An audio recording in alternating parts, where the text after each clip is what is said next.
ಶ್ರೀ ಗುರುಭ್ಯೋ ನಮಃ ಹರಿ ಓಂ. ಎಲ್ರಿಗೂ ನಮಸ್ಕಾರ. ಭಾಗವತ ಕಥಾಧಾರೆಯನ್ನು ಕಳೆದ 53 ವಾರಗಳಿಂದ ಹೇಳ್ತಾ ಇದ್ದೇನೆ. 53 ಈ ಒಂದು ವಾರ 54ನೆಯ ವಾರ, ಕಡೆಯ ಹಂತದಲ್ಲಿದ್ದೇವೆ. ಭಾಗವತ ಕಥಾಧಾರೆಯಲ್ಲಿ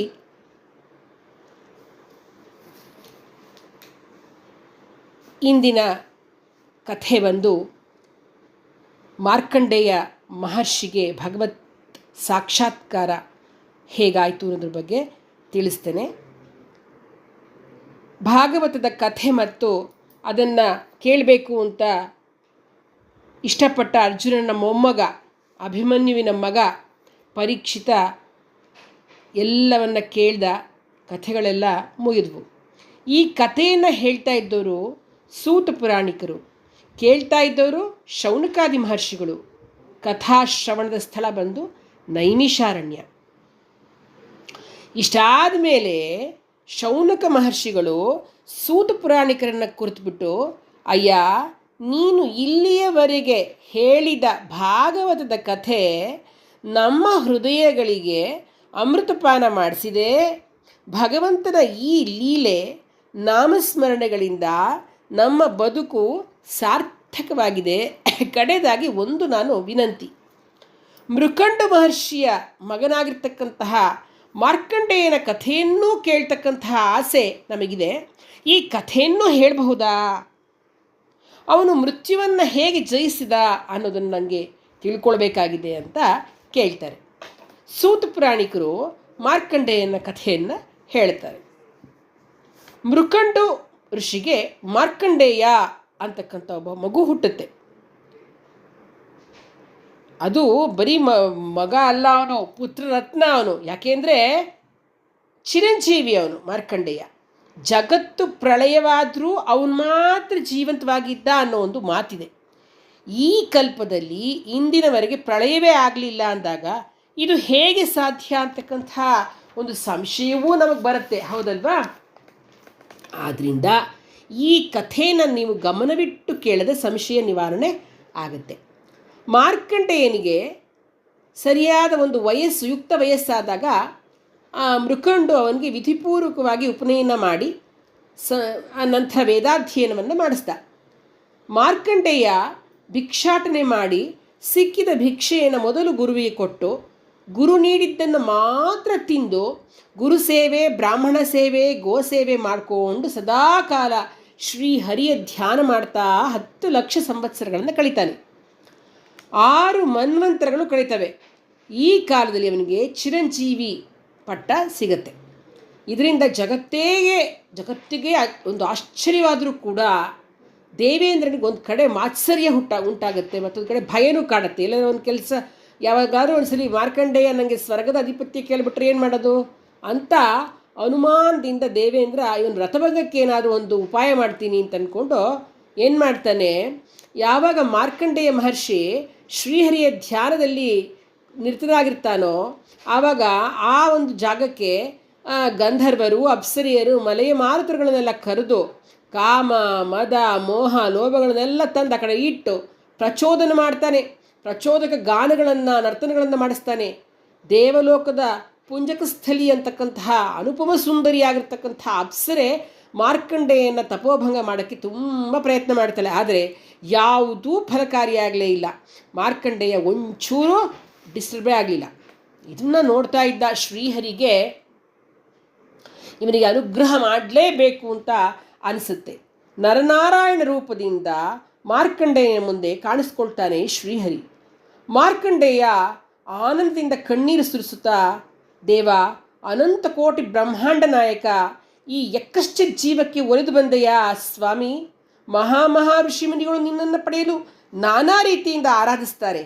ಈ ಅಬೋಧನ ಕಿಂಚಿತ್ ಭಕ್ತಿಗೆ ಒಲಿದು ನೀನು ನನ್ನ ಕಾಣಲಿಕ್ಕೆ ಬಂದು ಭಕ್ತವತ್ಸಲ ಅಂತಕ್ಕಂತಹ ನಿನ್ನ ಒಂದು ಬಿರುದನ್ನು ಸಾರ್ಥಕ ಮಾಡಿಕೊಂಡೆ ಅಂತ ಸ್ತುತಿಸ್ತಾನೆ ಮಾರ್ಕಂಡೇಯ. ನರನಾರಾಯಣ ರೂಪಿಯಾಗಿರ್ತಕ್ಕಂತಹ ಶ್ರೀಹರಿ ಹೇ ಮುನಿಪುಂಗವ, ತಪಸ್ಸು, ಅಧ್ಯಯನ, ನಿಷ್ಠೆ, ನಿಯಮಗಳಿಂದ ಇಷ್ಟು ದೀರ್ಘಕಾಲ ನನ್ನನ್ನು ಆರಾಧಿಸಿದೆ. ನೀನು ಬೇಡಿದ ವರವನ್ನು ನಾನು ಅನುಗ್ರಹಿಸ್ತೇನೆ ಅಂತ ಹೇಳ್ತಾನೆ. ಪುಂಡರೀಕಾಕ್ಷ, ನಿನ್ನ ವೈಷ್ಣವಿ ಮಾಯೆಯ ಪ್ರಭಾವವನ್ನು ಕಾಣಬೇಕು, ಅನುಭವಿಸಬೇಕು, ನನಗೆ ಅನುಗ್ರಹಿಸು ಅಂತ ಕೇಳ್ಕೊಳ್ತಾನೆ. ಹಾಗೆ ಆಗಲಿ ಅಂತ ಹೇಳಿ ನರನಾರಾಯಣರು ಬದರಿಕಾಶ್ರಮಕ್ಕೆ ಹೊರಟು ಹೋಗ್ತಾರೆ. ಅವರು ಆ ಕಡೆ ಹೋಗ್ತಿರುವಾಗಲೇ ಭಯಂಕರವಾಗಿರ್ತಕ್ಕಂಥ ಬಿರುಗಾಳಿ ಬೀಸುತ್ತೆ. ನೋಡ್ತಿರೋ ಹಾಗೆಯೇ ಆಕಾಶದಲ್ಲಿ ಮದ್ದಾನೆಗಳ ಹಿಂಡಿನಂತೆ ಕರಿಮೋಡಗಳು ಹಿಂಡು ಹಿಂಡಾಗಿ ಸೇರಿಕೊಳ್ಳುತ್ತವೆ. ಮತ್ತೊಂದು ಕ್ಷಣದಲ್ಲಿ ಸಿಡಿಲು ಬಡಿಯತ್ತೆ, ಕಣ್ಣು ಬಿಡಲಾಗದ ಮಿಂಚು. ಆಗ ಕುಂಭದ್ರೋಣ ಮಳೆ ಸುರಿಯುತ್ತೆ. ಮೇಘ ಸ್ಫೋಟವಾಯಿತೋ ಅನ್ನೋ ಹಾಗೆ ಭಯಂಕರವಾದ ಮಳೆ, ಕಣ್ಣೇ ಬಿಡೋಕ್ಕಾಗ್ತಾ ಇಲ್ಲ. ನೋಡ್ತಿದ್ದ ಹಾಗೇ ನದಿ, ತೊರೆ, ಕೊಳ ಎಲ್ಲ ತುಂಬ ಹೋಗುತ್ತವೆ. ಭೂಮಿ ನೀರಿನಿಂದ ಆವೃತವಾಗಿಬಿಡತ್ತೆ. ಸಮುದ್ರದ ಅಲೆಗಳು ಆಕಾಶದಷ್ಟು ಎತ್ತರಕ್ಕೆ ಎದ್ದು ಅಪ್ಪಳಿಸುತ್ತವೆ. ಎಲ್ಲಿ ನೋಡೋದ್ರಲ್ಲಿ ನೀರೇ ನೀರು. ಮಾರ್ಕಂಡೇಯ ಮಹರ್ಷಿ ಕಣ್ಣು ಬಿಟ್ಟು ನೋಡ್ತಾನೆ. ತಾನು ಅನಂತ ಸಾಗರದ ಮೇಲೆ ತೇಲ್ತಾ ಇದ್ದೇನೆ, ನೀರಿನ ಮೇಲೆ ತೇಲ್ತಾ ಇದ್ದೇನೆ, ವಾರಿದಿಯ ಮೇಲೆ ತೇಲ್ತಾ ಇದ್ದೇನೆ. ಹಸಿವು ಬಾಯಾರಿಕೆಗಳು ನನ್ನನ್ನು ಕಾಡಿಸ್ತಾ ಇವೆ. ಎಷ್ಟು ಕಾಲ ಕಳೀತೋ ಏನೋ, ಅಥವಾ ಹಾಗೆ ಕಳೆದ ಭಾಸವಾಯಿತೋ, ಇದಕ್ಕೊಂದು ಅಂತ್ಯವೇ ಇಲ್ವಾ ಅಂತ ಅನ್ನಿಸ್ತಿರ್ಬೇಕಾದ್ರೆ ಅಷ್ಟು ದೂರದಲ್ಲಿ ಒಂದು ಎತ್ತರ ದಿಣ್ಣೆಯ ಮೇಲೆ ಕೆಂಬಣ್ಣದ ಹೂ ತುಂಬಿದ ಹಸಿರು ಎಲೆಗಳಿಂದ ಆವೃತವಾಗಿರ್ತಕ್ಕಂಥ ಒಂದು ವಟವೃಕ್ಷ ಕಾಣಿಸುತ್ತೆ. ಆ ಮರದ ಎಲೆಯೊಂದರ ಮೇಲೆ ಚಿನ್ನದ ಪುತ್ಥಳಿ ಅಂತಿರ್ತಕ್ಕಂಥ ಒಂದು ಹಸುಕೂಸು ನೋಡ್ತಾನೆ. ಅದು ತನ್ನ ಬಲಗಾಲಿನ ಹೆಬ್ಬೆರಳನ್ನು ಚೀಪ್ತಾ ಇರುತ್ತೆ. ಇವನಿಗೆ ಆಶ್ಚರ್ಯ ಮಾರ್ಕಂಡೇಯನಿಗೆ. ಮನುಷ್ಯ ಜೀವದ ಸುಳಿವೇ ಇಲ್ಲದ ಈ ಅನಂತ ವಾರಿದಿಯಲ್ಲಿ ಈ ದ್ವೀಪ ಎಲ್ಲಿಂದ ಬಂತು, ಮರ ಹೇಗೆ ಬಂತು, ಈ ಮಗು ಯಾವುದು, ಈ ತೇಜಸ್ಸೆಲ್ಲಿಂದ ಬಂತು ಅಂತ ಯೋಚನೆ ಮಾಡಿ ಮಗುವಿನ ಹತ್ತಿರ ಬಂದು ಬಾಗಿ ನೋಡ್ತಾನೆ. ಮಗು ಇವನ ನೋಡ್ತಾ ಒಮ್ಮೆ ದೀರ್ಘವಾದ ಉಸಿರನ್ನು ಒಳಗೆ ಎಳ್ಕೊಳ್ಳುತ್ತೆ. ಉಸಿರು ಎಳೆದುಕೊಳ್ಳುವ ರಭಸ ಎಷ್ಟಿದೆ ಅಂದರೆ, ಇವನ ಉಸಿರೊಂದಿಗೆ ಮಗುವಿನ ಮೂಗಿನಲ್ಲಿ ಸುಯ್ ಅಂತ ಸೆಳೆಯಲ್ಪಟ್ಟು ಸೀದಾ ಅದರ ಹೊಟ್ಟೆಯೊಳಗೆ ಪ್ರವೇಶಿಸ್ಬಿಡ್ತಾನೆ ಮಾರ್ಕಂಡೇಯ. ಇಲ್ಲಿವರೆಗೆ ಮುಚ್ಚಿದ್ದ ಇವನ ಕಣ್ಣು ತೆರೆಯಲ್ಪಡುತ್ತೆ. ಈಗ ಅವನಿಗಂತೂ ವಿಸ್ಮಯಕ್ಕೆ ಪಾರವೇ ಇರಲಿಲ್ಲ. ಇಡೀ ಬ್ರಹ್ಮಾಂಡವೇ ಅಲ್ಲಿದೆ. ಸೂರ್ಯಮಂಡಲಗಳು, ನಕ್ಷತ್ರಗಣಗಳು, ಪರ್ವತಗಳು, ಗಿರಿಗಳು, ಶಿಖರಗಳು, ವಿಸ್ತಾರವಾದ ಸಾಗರ ಸಮುದ್ರಗಳು, ಗರುಡ, ಗಂಧರ್ವ, ಕಿನ್ನರ, ಕಿಂಪುರುಷರು, ದೇವಾಸುರರು, ಮನುಷ್ಯರು ಎಲ್ಲರೂ ಸೇರಿದಂತೆ ಎಲ್ಲ ಜೀವಜಂತುಗಳು. ಆಹಾಹಾ, ಏನುಂಟು ಏನಿಲ್ಲ, ಕಲ್ಪನೆಗೆ ಸಿಗದಿರಬಹುದಾಗಿರ್ತಕ್ಕಂಥ ಎಲ್ಲ ಕೂಡ ಅಲ್ಲಿತ್ತು. ಮಾರ್ಕಂಡೇಯ ತನ್ನ ಈ ಅನುಭೂತಿಯನ್ನು ಅನುಭವಿಸ್ತಾ ಆಶ್ಚರ್ಯದಿಂದನೇ ಇನ್ನೊಂದು ಸಾರ್ತಿ ಮಗುವಿನ ಮತ್ತೊಂದು ದೀರ್ಘ ನಿಶ್ವಾಸ ಅವನನ್ನು ಹೊರಗೆಳುತ್ತಿತ್ತು. ಜಸ್ಟ್ ಒಂದು ಸಾರ್ತಿ ಮಗು ಉಸಿರು ಎಳ್ಕೊಳ್ತಾ ಉಚ್ಛ್ವಾಸ ನಿಶ್ವಾಸ, ಇನ್ಹೇಲ್ ಎಕ್ಸೇಲ್, ಇನ್ಹೇಲ್ ಮಾಡಿದಾಗ ಮಾರ್ಕಂಡೇಯ ಮಹರ್ಷಿ ಆ ಮಗುವಿನ ಒಳಗಡೆ ಹೋಗಿ ಇಡೀ ಬ್ರಹ್ಮಾಂಡವನ್ನು ನೋಡಿ, ಅನಂತರ ಆ ಮಗು ಎಕ್ಸೇಲ್ ಮಾಡಿದಾಗ ಹೊರಗಡೆ ಬಂದು ಬೀಳ್ತಾನೆ ಮಾರ್ಕಂಡೇಯ. ಅವನನ್ನು ಹೊರಗೆ ಬರ್ತಾನೆ. ಎಷ್ಟು ಕಾಲ ಸಂದಿತೋ ಆ ಮೋಹಕ ಅನುಭೂತಿಯಲ್ಲಿ ದೇಹಾತೀತನಾಗಿ ದ್ವಂದ್ವಾತೀತನಾಗಿ ಎಷ್ಟು ಕಾಲ ಇದ್ದನೋ, ಪಕ್ಕನೆ ಅವನಿಗೆ ಇಹದ ಅರಿವೇ ಬರ್ತೆ. ನಿಧಾನವಾಗಿ ಕಣ್ಣು ತೆರೆದು ನೋಡ್ತಾನೆ. ಎದುರಿಗೆ ಪಾರ್ವತಿ ಸಮೇತನಾಗಿ ಪರಮೇಶ್ವರ ನಿಂತಿದ್ದಾನೆ. ಅವನು ಮಂದಸ್ಮಿತನಾಗಿ, ವತ್ಸ, ನಿರ್ವಿಕಲ್ಪ ಸಮಾಧಿ ಸ್ಥಿತಿಯಲ್ಲಿ ವಿಷ್ಣುಮಾಯೆ ಅಂದರೆ ಏನು ಅನ್ನೋದನ್ನು ನೀನು ನೋಡಿದೆ, ನಿನ್ನ ಇಚ್ಛೆ ಪೂರ್ತಿಯಾಯಿತು. ಹಾಗೆ ನೋಡಿದ್ರೆ ಜಡ ವಿಗ್ರಹಗಳಲ್ಲಿ ನಾವಿಲ್ಲ. ವಿಗ್ರಹದಲ್ಲಿ ದೈವತ್ತು ಸಾಕ್ಷಾತ್ಕರಿಸಿದರೆ ಮಾತ್ರ ನಾವು ಅಲ್ಲಿರ್ತೇವೆ.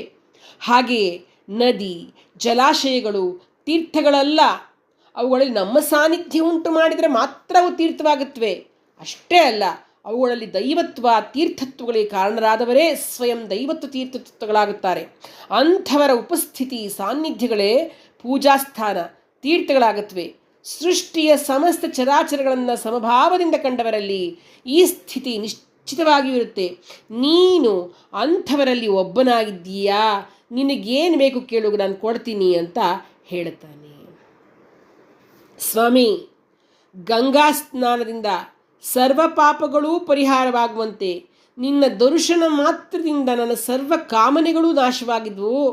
ಆದರೂ ಒಂದು ಆಸೆ ಇದೆ, ನಾನು ಸದಾ ಸತ್ಯ ಸಂಕಲ್ಪನು, ಹರಿಹರರಲ್ಲಿ ಸದಾ ನಿಶ್ಚಲವಾದ ಭಕ್ತಿ ಇರುವವನು ಆಗಿರಬೇಕು ಅಂತ ಬೇಡ್ಕೋತಾನೆ ಮಾರ್ಕಂಡೇಯ. ಆಗ ಈಶ್ವರ ಸುಪ್ರೀತನಾಗಿ, ನಿನಗೆ ದೇಹ ಬಾಧಿತ ಜರಾಮೃತ್ಯುಗಳು ಬಾರದಿರಲಿ, ಕಲ್ಪಕಾಲದವರೆಗೂ ನಿನ್ನ ಕೀರ್ತಿ ಭೂಮಂಡಲದಲ್ಲಿ ಇರಲಿ, ನಿನಗೆ ಭೂತ ಭವಿಷ್ಯ ವರ್ತಮಾನಗಳ ಜ್ಞಾನವಿರಲಿ, ನಿನ್ನಲ್ಲಿ ಬ್ರಹ್ಮ ವರ್ಚಸ್ಸು ಇರುವವರೆಗೆ ಆಚಾರ್ಯ ಪದವಿ ಲಭಿಸಲಿ, ನೀನು ಚಿರಂಜೀವಿಯಾಗು ಅಂತ ಹೇಳಿ ಈಶ್ವರ ಅವನನ್ನು ಹರಿಸ್ತಾನೆ. ಹೀಗೆ ಅನುಗ್ರಹೀತನಾಗಿರ್ತಕ್ಕಂಥ ಮಾರ್ಕಂಡೇಯ ಮಹರ್ಷಿ ಇವತ್ತಿಗೂ ಕೂಡ ಚಿರಂಜೀವಿಯಾಗಿ ಉಳಿದಿದ್ದಾನೆ ಅಂತ ಹೇಳ್ತಾರೆ. ಸಂಸಾರ ಒಂದು ಅರ್ಥದಲ್ಲಿ ನಶ್ವರವಲ್ಲ, ಒಂದಲ್ಲ ಒಂದು ರೂಪದಲ್ಲಿ ಅದು ಜೀವಿತವಾಗಿದ್ದು ಶಾಶ್ವತವೂ ಹೌದು ಅಂತಕ್ಕಂಥದ್ದು. ಇಲ್ಲಿಗೆ ಏನು ಭಾಗವತ ಕಥೆಯನ್ನು ನಾನು 54 ಸಂಚಿಕೆಗಳಲ್ಲಿ ಹೇಳಿ ಅದನ್ನು ಒಂದು ಮುಕ್ತಾಯದ ಒಂದು ಹಂತಕ್ಕೆ ತಲುಪಿಸಿದ್ದೇನೆ. ಇಷ್ಟು ದಿವಸಗಳವರೆಗೂ ಈ ಒಂದು ಭಾಗವತ ಕಥೆಯನ್ನು ಕೇಳಿದ ಎಲ್ಲ ಆತ್ಮೀಯರಿಗೂ ನನ್ನ ಹೃತ್ಪೂರ್ವಕ ಧನ್ಯವಾದಗಳು. ಆ ಭಗವಂತ ನಿಮ್ಮನ್ನು ಎಲ್ಲರನ್ನ ಶ್ರವಣ ಮಾಡಿದ ಎಲ್ಲರನ್ನೂ ಅವನು ಹರಿಸಲಿ, ಆಯುರಾರೋಗ್ಯವನ್ನು ಕೊಟ್ಟು ಕಾಪಾಡಲಿ ಅಂತ, ನೆಮ್ಮದಿಯನ್ನು ಕೊಟ್ಟು ಅವನು ನಿಮ್ಮೆಲ್ಲರನ್ನು ಆಶೀರ್ವದಿಸಲಿ ಅಂತ ಕೇಳ್ಕೊಳ್ತಾ ನಾನು ಈ ಭಾಗವತ ಕಥಾಧಾರೆಯನ್ನು ಇಲ್ಲಿಗೆ ನಾನು ಮುಗಿಸ್ತಾ ಇದ್ದೇನೆ. ಧನ್ಯವಾದಗಳು.